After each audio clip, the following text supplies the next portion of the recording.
2025 সালে জাতীয় নিরাপদ খাদ্য দিবসের প্রতিপাদ্য বিষয় কি? খাদ্য হোক নিরাপদ, সুস্থ থাকুক জনগণ।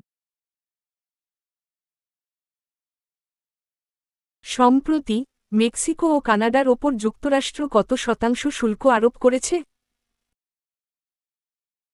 25%। অমর একুশে বইমেলার আয়োজক প্রতিষ্ঠান কোনটি?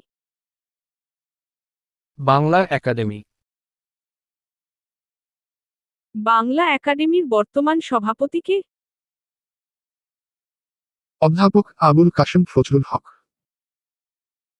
বাংলাদেশের প্রথম নারী ফরেস্টার নিয়োগ পেয়েছেন কে? মিতা তঞ্চঙ্গা। সবাই আমার চ্যানেল এবং পেজটাকে ফলো দিয়ে পাশে থাকবেন। ধন্যবাদ।